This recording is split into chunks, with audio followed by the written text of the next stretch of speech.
लेकिन ये सच्चाई है कि लास्ट 2019 के लोकसभा चुनाव में हमने ना सिर्फ भारतीय जनता पार्टी, समुचित झारखंड के एनडीए गठबंधन के 11 लोकसभा में हमने पूरा प्रचार किया और टेकलाल बाबू के जितने भी झारखंड में जानकार थे, उनके शुभेच्छु थे, अपने समाज के लोग, उनके चाहने वाले लोग के बीच में जाकर भारतीय जनता पार्टी को प्रचंड बहुमत दिलाने का काम किया था। और उनके अलाय दल आजसू का भी मैंने प्रचार किया। परिस्थिति कुछ ऐसी थी, हमें लगा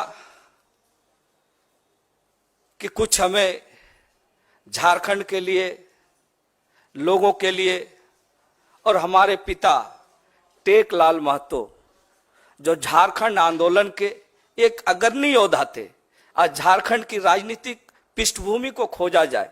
राजनीतिक चर्चाएं अगर चलेंगे झारखंड अलग राज के आंदोलन को, तो स्वर्गीय विनोद बिहारी महतो, शिबू सोरेन के बाद तीसरे ये में टेकलाल महतो जी का नाम था। और पूरे जो इलाके हैं, उत्तरी छोटा नागपुर, चाहे कोल्हान का हो, सभी जगह टेकलाल बाबू का अपना प्रभाव था। और मुझे लगा कि टेकलाल बाबू के सपनों को, टेकलाल बाबू के जो सपने थे झारखंड को संवारने का, आगे बढ़ाने का, चूंकि अलग राज हमें मिल चुका था, तो मुझे लगा कि एनडीए गठबंधन में जाके झारखंड में कुछ हम लोग ऐसा करेंगे। लेकिन परिस्थिति ऐसा लगा, जब मैं भारतीय जनता पार्टी में शामिल हुआ तो हमारे जो पिता के जो सपने हैं, जो विचार है, मैं उस दल में नहीं पाया। और महागठबंधन का हमेशा मेरा पिताजी एक समर्थक रहे हैं। और आज मुझे ये कहते हुए बहुत गर्व हो रहा है कि आज पूरे देश में जो इंडिया गठबंधन राहुल जी के नेतृत्व में दौड़ रहा है, वो 2024 में इसका रिजल्ट हम सब दिखाएंगे। जिस तरह से उन्होंने पदयात्रा की, झारखंड में एक अलग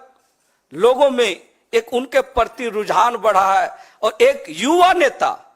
राहुल जी के नेतृत्व में झारखंड की जनता ने इस बार ठान लिया है कि 14 के 14 लोकसभा इंडिया गठबंधन के उम्मीदवार को जिता के झारखंड को बचाना है। यही संकल्प के साथ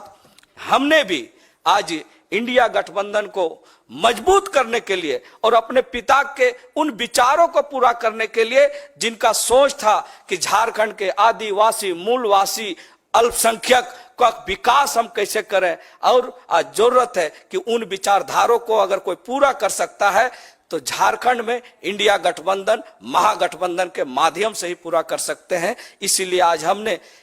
किसी राजनीतिक दबाव में नहीं, किसी लोभ लालच में नहीं, हमने इंडिया गठबंधन को आगे कैसे बढ़ाना है, झारखंड में हम कैसे टेकलाल बाबू के सपनों को पूरा करना है, इसलिए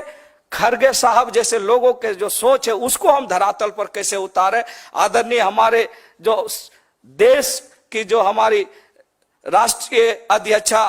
जो रही है श्रीमती सोनिया गांधी जी, उनके सपनों को हम कैसे झारखंड बनाएंगे। इसलिए आज मैं तहे दिल से और अंतरात्मा से अपने पिता के सपनों को पूरा करने के लिए और झारखंड में इंडिया गठबंधन को मजबूत करने के लिए आज मैं इस